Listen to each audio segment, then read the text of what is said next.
يا سائلي عن مذهبي وعقيدتي رزق الهدى من للهداية يسأل اسمع كلام محقق في قوله لا ينثني عنه ولا يتبدل. مسند احمد جو کہ امام احمد بن حنبل رحمہ اللہ کی احادیث کی کتاب ہے اور 4 ائمہ میں سے ایک امام ہے، امام احمد بن حنبل رحمہ اللہ۔ وہ اپنی مسند میں جلد نمبر 6 صفحہ نمبر 76 میں ایک حدیث اللہ کے رسول علیہ السلام کی نقل کرتے ہیں۔ عائشہ صدیقہ رضی اللہ تعالی عنہ فرماتی ہے، اللہ کے رسول علیہ السلام ایک دن انصار اور مہاجرین کی ایک جماعت میں تشریف فرما تھے۔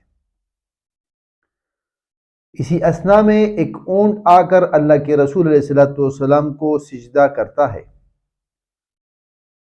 صحابہ نے کہا کہ اے اللہ کے رسول، آپ کو جانور اور درخت سجدہ کرتے ہیں، ان سے زیادہ ہمارا حق بنتا ہے کہ ہم آپ کو سجدہ کریں۔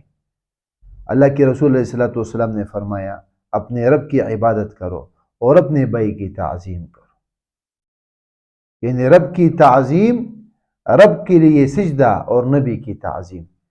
سجدہ ایک اللہ کے لیے اور تعظیم محمد رسول اللہ صلی اللہ علیہ وسلم کا بھی کرنا چاہیے۔ یعنی تمام انسان آپس میں بھائی بھائی ہے، جو بزرگ ہوا نیک ہوا وہ بڑا بھائی، اس کی بھائی کی تعظیم کرو۔ باقی سب کا مالک اللہ تعالیٰ ہی ہے، عبادت اسی کی کرنی چاہیے۔ معلوم ہوا کہ جتنے اللہ کے مقرب بندے ہیں، خواہ انبیاء ہو، اولیاء ہو، صلحاء ہو، سب کے سب اللہ تعالیٰ کے بے بس بندے ہیں اور ہمارے بھائی ہیں، مگر حق تعالیٰ نے انہیں بڑائی بخشی تو ہمارے بڑے بھائی کی طرح ہوئے۔ ہمیں ان کی فرمان برداری کا حکم کہ کیونکہ ہم چھوٹے ہیں، لہذا ان کی تعظیم انسانوں کی سی کرو اور انہیں الہ نہ بناؤ۔ یہ بھی معلوم ہوا کہ بعض نیک لوگوں کی تعظیم وہ جانور کرتے ہیں، ان کے آستانوں پہ آتے ہیں، تو اس کا یہ مطلب نہ ہوا کہ ہم ان آستانوں والے کی اور نیک لوگوں کی عبادت شروع کر دیں، بلکہ یہ تو ان کی کرامت تھی، تو ہمیں ان کی تعظیم کرنی چاہیے، ان کی عبادت سے اپنے آپ کو بچانا چاہیے۔ تو اس سے آگے بڑھ کر مثلا قبروں پر مجاور بن کر رہنا شریعت میں مشروع ہی نہیں، جائز ہی نہیں، اس لیے ہرگز مجاور نہ بنا جائے، گو اس قبر پر دن رات شیر بیٹا رہے، کیونکہ آدمی کو جانور کی نقل کرنا مناسب نہیں۔ اسی طرح ایک اور حدیث ہے، امام سلیمان بن اشعث رحمہ اللہ اپنی کتاب سنن ابی داود میں کتاب النکاح حدیث رقم 2140 میں قیس بن سعد کا بیان حدیث نقل کرتے ہیں۔ وہ فرماتے ہیں، میں شہر حیرہ چلا گیا، وہاں پر لوگ اپنے بادشاہ کو سجدہ ریز ہوتے تھے۔ میں نے دل میں کہا کہ اللہ کے رسول علیہ السلام اس سے زیادہ حقدار ہے کہ ہم اللہ کے رسول علیہ السلام کو سجدہ کریں۔ جب میں اللہ کے رسول علیہ السلام کے پاس آیا تو میں نے اللہ کے رسول سے یہ بات کہی کہ وہ تو اپنے بادشاہ کو سجدہ کرتے ہیں، آپ ہمیں اجازت دیں کہ ہم آپ کو سجدہ کریں۔ اللہ کے رسول علیہ السلام نے اسے پوچھا، ارأیت لو مررت بقبری، آپ کا کیا خیال ہے جب میں فوت ہو جاؤں اور تو میری قبر سے گزرے، اکنت تسجد لہ، کیا میری قبر کو سجدہ کرے گا؟ فقلت لا، قیس بن سعد نے کہا اللہ کے رسول نہیں۔ فقال لا تفعلوا، جب میری قبر پر سجدہ نہیں کرتے تو زندگی بھر میری زندگی میں بھی مجھے سجدہ نہ کرو۔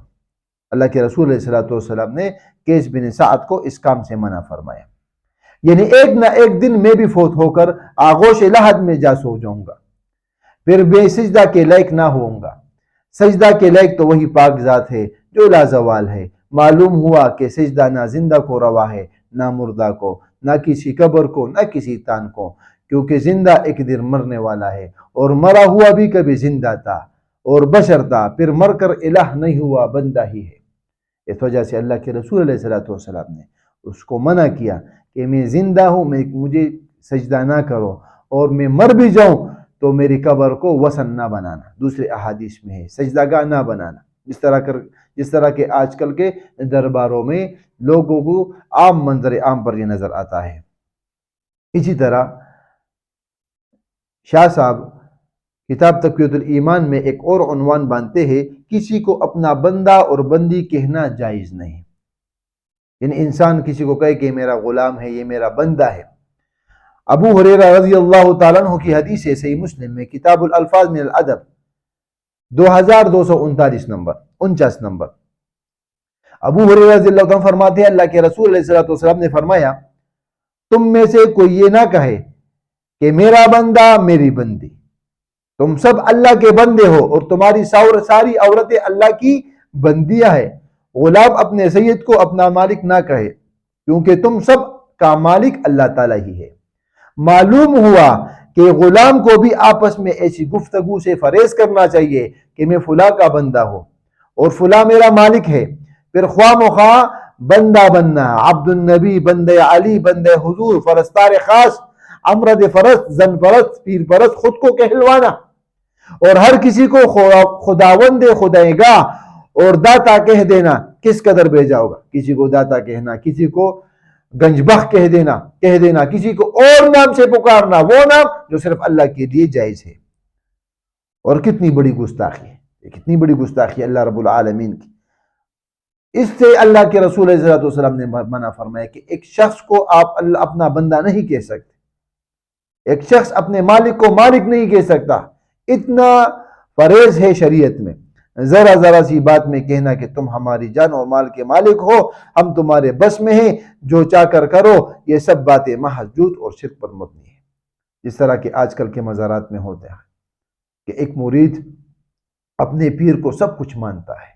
تو اللہ کے رسول علیہ الصلوۃ والسلام نے ایسی چیزوں سے منع فرمایا، کیونکہ اس میں شرک کا شبہ ہے، اور جس چیز میں شرک ہو یا شرک کا شبہ ہو، اسلام، شریعت، اللہ اور اس کے رسول نے ان سب چیزوں سے ہمیں منع فرمایا، اور ہمیں پرہیز ان چیزوں سے کرنا چاہیے۔ وَأَقُولُ قَوْلِي هَٰذَا أَسْتَغْفِرُ اللَّهَ لِي وَلَكُمْ وَلِسَائِرِ الْمُسْلِمِينَ۔ دعوت اہل حدیث ٹی وی کی منفرد اسلوب اور مستند معلومات پر مبنی بے شمار دینی و تعلیمی ویڈیوز دیکھنے کے لیے ہمارا چینل سبسکرائب کیجیے، اور ہماری نئی ویڈیوز سے اپڈیٹ رہنے کے لیے بیل آئیکن پر کلک کیجیے۔